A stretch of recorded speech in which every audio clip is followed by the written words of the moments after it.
ప్రభుత్వ వ్యయ తగ్గింపుపై ట్రంప్ దృష్టి సారించారు. అందులో భాగంగా ఇటీవల విద్యాశాఖలోని ఉద్యోగాల్లో భారీగా కోతలు విధించింది ట్రంప్ సర్కార్.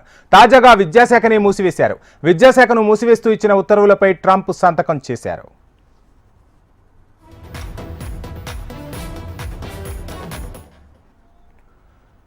వైట్ హౌస్ లో పాఠశాల విద్యార్థులతో నిర్వహించిన ఓ ప్రత్యేకమైన కార్యక్రమంలో ట్రంప్ పాల్గొన్నారు. అనంతరం విద్యాశాఖ మూసివేత ఆర్డర్లపై ఆయన సంతకం చేశారు. ట్రంప్ తీసుకున్న ఈ చర్యను డెమోక్రట్లు తీవ్రంగా విమర్శించారు. ట్రంప్ తీసుకున్న అత్యంత విధ్వంసకర వినాశకరమైన చర్యల్లో ఇది ఒకటిగా డెమోక్రట్లు విమర్శలు ఎక్కుపెట్టారు.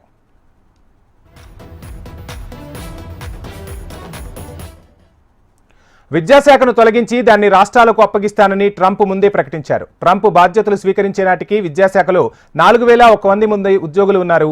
వారిలో 600 మంది స్వచ్ఛందంగా పదవీ విరమణ చేయడానికి ముందుకొచ్చారు. అయితే విద్యాశాఖను మూసివేసినా విద్యాశాఖ అధికారులను తిరిగి రాష్ట్రాలకు అప్పగించే అవసరమైన అన్ని చర్యలు తీసుకుంటున్నట్లు విద్యాశాఖ మంత్రి లిండా మెక్మాన్ తెలిపారు. అదే సమయంలో దేశ ప్రజలకు అందుతున్న సేవల్లో ఎక్కడా అంతరాయం లేకుండా చూసుకోవాలని సూచించారు.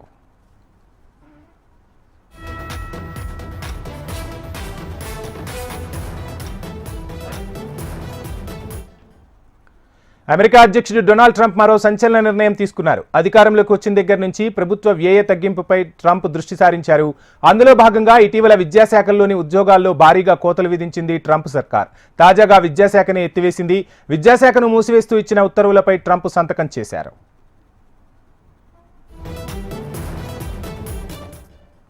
ఇక వైట్ హౌస్ లో పాఠశాల విద్యార్థులతో నిర్వహించిన ఓ ప్రత్యేకమైన కార్యక్రమంలో ట్రంప్ పాల్గొన్నారు. అనంతరం విద్యాశాఖ మూసివేత ఆర్డర్లపై సంతకం చేశారు డొనాల్డ్ ట్రంప్. ట్రంప్ తీసుకున్న ఈ చర్యను డెమోక్రట్లు తీవ్రంగా విమర్శించారు. ట్రంప్ తీసుకున్న అత్యంత విధ్వంసకర వినాశకరమైన చర్యల్లో ఇది ఒకటిగా డెమోక్రట్లు విమర్శించారు.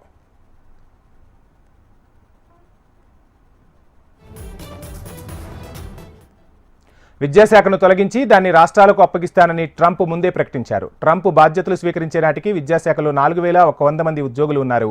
వారిలో 600 మంది స్వచ్ఛందంగా పదవీ విరమణ చేయడానికి ముందుకొచ్చారు. అయితే విద్యాశాఖను మూసివేసినా విద్యాశాఖ అధికారాలను తిరిగి రాష్ట్రాలకు అప్పగించే అవసరమైన అన్ని చర్యలు తీసుకుంటున్నట్లు విద్యాశాఖ మంత్రి లిండా మెక్మాన్ తెలిపారు. అదే సమయంలో దేశ ప్రజలకు అందుతున్న సేవల్లో ఎక్కడా అంతరాయం లేకుండా చూసుకోవాలని సూచించారు.